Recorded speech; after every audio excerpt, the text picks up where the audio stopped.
Hi guys, Abby back here with another video. This is something, I was just thinking about. I've been playing a lot of Marvel Rivals recently. Quick little sponsor on the screen. It is my other channel. We're doing some educational Marvel Rivals content over there. I'm trying to grow that out. If you want to support me for free, check it out. But enough of that. Just a 5-second spam of that channel. Let's get back to the topic. And that is, this is what I feel like Overwatch is missing. When I was playing Marvel Rivals, I realized each of the roles are kind of overpowered in their own way. And it's a little bit hilarious, like there's a lot of support players complaining that there's certain OP characters. There's tanks that are complaining that no, actually there's this is a character that's OP. Damage dealers are complaining that no, that's OP. And I just realized, what, like if everything is OP, we really are in a game that has a completely different approach and different balance philosophy. But the better you get at the game, the more you start to realize that okay, maybe this thing is not bad. I remember when we were playing the early alpha, like this one is very easy. Scarlet Witch really sticks out like a sore thumb because she's a really good noob stomper, and people don't realize like you can still interact with her in her ultimate. So what happens is like day one, everybody was like, oh my god, Scarlet Witch is so broken, she can one-shot us with her ultimate, and then by day 3, everybody's just kind of like, Scarlet Witch, well, just CC her or kill her in her cast animation. It takes her 3 hours to cast the ultimate anyway. And that's what I really liked about like the people that were playing Marvel Rivals. Is like the developers added a lot of way to create counterplay in the game, which I really appreciated. And I kind of feel like that type of community response isn't necessarily present to the vast majority of, I guess, the casuals in Overwatch. I know my community doesn't necessarily count as that. So you, the viewer watching this right now, most likely you agree that, like, oh, I counterplay, I understand how to do this shit. There's a lot of people outside of our little sphere over here on this channel that, they still get frustrated by things that aren't necessarily overpowered. I think there's still like some Silver Andy out there who probably thinks Genji is the most broken character on God's green earth. There's probably somebody out there who thinks like Soldier 76 is an incredibly overpowered character. And that's fine and all, but it's just a little bit upsetting when the devs start to balance around this type of feedback and not necessarily what's actually problematic. Now, for those of you that are keeping up on the higher elo side of Overwatch, you will know that right now the Break Juno Mauga meta has been sticking around for quite a while.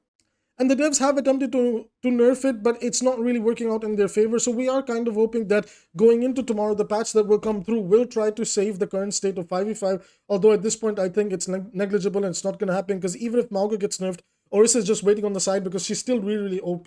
And then if Orisa gets gone, then D.Va kind of comes back in, and all 3 of them are incredibly frustrating. But my point is like the video's title is, this is what Overwatch has been missing. This is what Overwatch needs. What I kind of feel like Overwatch needs right now is to really bring back the impact of the damage roll. Now, hold your horses. I know I got some support viewers that are going to probably lose their mind. God forbid I actually opened my mouth about the damage roll actually getting some help. Guys, look, I've been really fair to tank. I've been really fair to support. I have multiple videos where I do play tank and support, and I still do play them. I have over 500, 1,000 hours on each of the roles in Overwatch. I love the game to death. But I have to be fair, one of the biggest differences to me in Rivals and Overwatch was the fact that the damage roll actually had an impact, and it actually helps a lot sometimes. Like whenever I was playing solo tank, and I don't mind playing solo tank in Marvel Rivals. It's actually, unironically, a little bit fun. There's ways to, make it work. Especially if you're playing Doctor Strange, Magneto, Venom, there's ways to make these things work.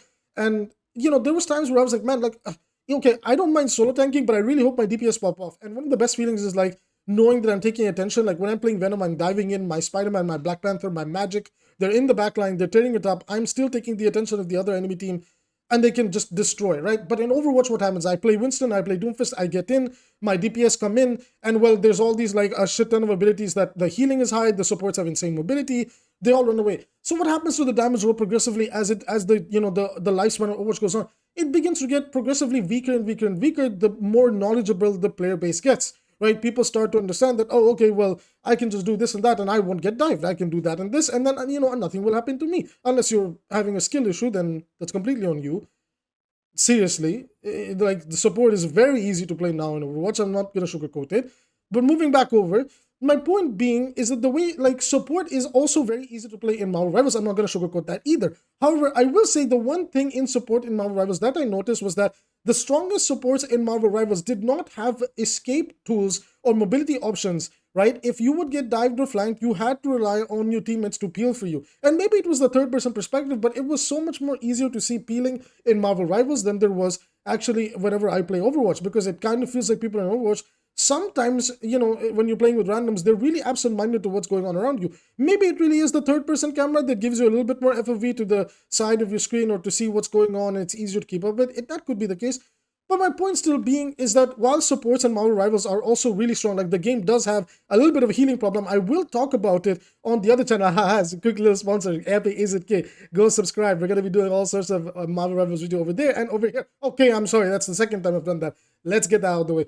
My point is it still allows the DPS role to have an impact, because if they're able to successfully isolate a support, they've kind of earned that kill. Now, the people that are relatively new to the game, they think that DPS is actually very uncontested, and anybody that's actually gotten good on support in Marvel Rivals realizes that, holy shit, supports actually do insane amount of damage. Adam Warlock, Mantis, Cloak and Dagger, these are just some characters that I can name on top of my head that just destroy certain, like most DPS matchups if you know what you're doing. So it really feels nice. It feels kind of nice that, okay, DPS has an impact, support has an impact, tank has an impact, but some of the frustration points of Overwatch are kind of missing. Supports don't necessarily have all the omnidirectional movement or whatever the case might be to survive every engage that a good dive tank, or if somebody gets in the backline flanking, whatever makes. It's kind of like, okay, either take the duel, win the duel by outskilling them, or hopefully play close to your teammate and then they give you attention. Now in Marvel Rivals, I will say one thing that Overwatch has.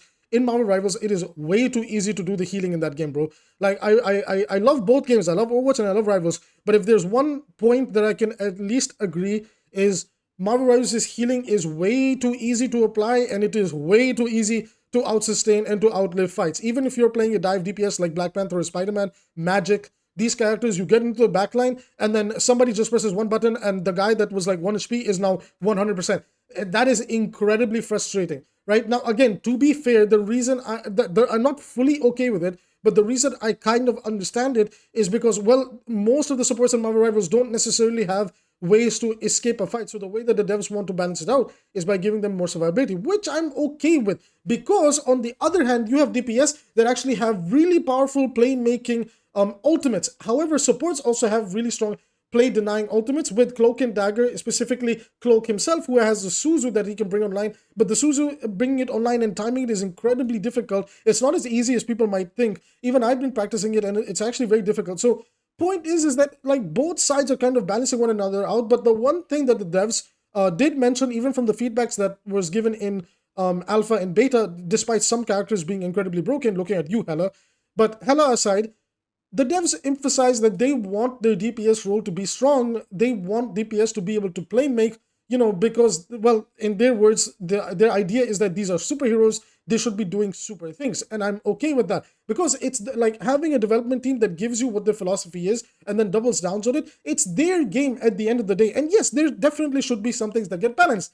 Look at you again, 𝐿𝐻. Holy crap. But moving 𝐿𝐻 aside, or Groot, very, very strong tank as well. Moving Groot and 𝐿𝐻 to the side as well, my point being is that it feels like every role has a good equal amount of strength, with support having just a little bit more than everybody else. I do think some of the things in Marvel Rivals could be balanced a little bit better, but I will save that for a dedicated video. My point is, what Overwatch has been missing, what Overwatch needs to do, in my personal opinion, what Overwatch desperately needs is to bring life back into their DPS role. DPS role in Overwatch has become extremely complementary. It has become extremely support-like. It is not a playmaking role anymore. It is really about what is your tank playing, what is your support playing, how can you best play around them, how can you play in a big ball like a mini budget GOATS comp, and whose tank war can win first? Is our Mauga mirror going to be stronger, or is the other person's Mauga mirror going to be stronger? And, that's my competitive experience, and that's what's kind of killed rank for me in Overwatch in general, is it just feels like I can't play make in that game. Because, like, for example, if I flank in Overwatch, well, a support will have 10,000 ways to not only keep themselves alive by themselves, not even relying on the other support, God forbid, but they also come with mobility that can just help them disengage and get out of that situation and be in a situation where they can't be flanked anymore. In Marvel Rivals, on the other hand, if a support is getting greedy, overextending, etc., I can actually punish them as DPS, and that support has to then position and play better so that doesn't happen again. This is like one of the core things that made me realize, man, this is kind of what makes games fun. And I'm not going to lie, I was also that support who was a little bit greedy at first when I was learning the supports, and then I realized my mistakes and I started to play safer, and I was better able to punish flankers when I was playing Mantis, when I was playing Cloak and Dagger, Luna Snow, even Jeff the baby land shark. Like, that's kind of what I liked about learning through that game, was like, okay, like, I have to take this duel, I have to outplay the other guy, and I would say the supports are well equipped enough in that game to be able to do that. In Overwatch, if you're not that, outside of a few characters, obviously, if you're not that good at taking those duels in Overwatch, you can just completely disengage and escape the fight, which isn't necessarily a bad thing. But the problem is like the kit is so overloaded everywhere else that, well, what is the weakness in supports meant to be? I mean, look at the current state of Juno. They've completely shifted her power. Juno was initially very balanced, and then they just completely messed her up. And I'm worried that Hazard might actually go through the same thing. Kiriko has been a very big debatable, like, character on the amount of survivability she has, great damage, great ultimate, etc., etc. So that's basically my point. So I've come to the conclusion, at least in my personal opinion, I'm okay if we have really strong supports. I'm okay if we have really strong tanks, like the Giga tanks in Overwatch 2. But then I only ask for one thing, and that is, why is the DPS role being neglected? I'm not going to sugarcoat it, and I'm kind of tired of pretending that the role hasn't been sugarcoated. The role feels extremely weak. The fact that Widowmaker is the only viable quote-unquote DPS option, yes, it has to do with the fact that Sombra got nerfed, but it also has to do with the fact that Widow's the only one who can actually bring an impact into the game that can make sure you win a fight or win the actual game itself. It doesn't necessarily feel like that on every other DPS character. There's moments where you can be winning a fight, but everything gets turned around on you, and it just doesn't feel fun to play. And that's where I think the fun from Overwatch gets stripped away really quickly too. Now, Marvel Rivals has moments like that too, but because the ultimates in Marvel Rivals come up so quickly and they are very, very strong. Iron Man can one-shot with his EMP, Spider-Man can web up people, and it's like a Reaper ultimate, like the list goes on. The point is that you can still make a really big play with DPS, open up a fight, and have an impact in your game. I don't necessarily feel like that in Overwatch. I feel like if I pull out a blade with Genji, the best I can do is get like 2 kills max, and even then I might end up losing a fight because my tank fed or something like that, and their tank was still alive. So that is personally my take. I want to hear you guys. Like, what do you think Overwatch needs to do going forward? We have the patch notes coming tomorrow, and mark my words, if somehow tomorrow all the fan favorite characters like Genji, Tracer, Winston, or Mercy, if somehow all of these gets nerfed, then definitely Overwatch experienced the Marvel Rivals effect, and they are trying to bring their player base back. I'm not saying Overwatch is dying. I think both games will be fine. I enjoy both games. It's not a competition. We can enjoy both games. They can both coexist and we can have fun. If you're not enjoying Overwatch, you can go Rivals. If you're not enjoying Rivals, you can go Overwatch, and that's completely fine. However, if the devs actually care about, okay, enough with the competitive BS, we want the game to be a little bit more fun again, well, then they're going to put a little bit more stress in the fact that a lot of our fan favorite characters are kind of in a really bad spot. Mercy is literally the worst character in the game. Genji, while he is good in a Mauga meta and Mauga comp, outside of that, he's kind of garbage. Okay, the list kind of goes on from there, like how things are. So, anyways, that's going to be it for this video, everybody. I want to hear your thoughts down below. With that being said, I will see you in the next one. And once again, for the third time, check out the Rivals channel. I got a lot of fun stuff coming over there. With that being said, see you next time.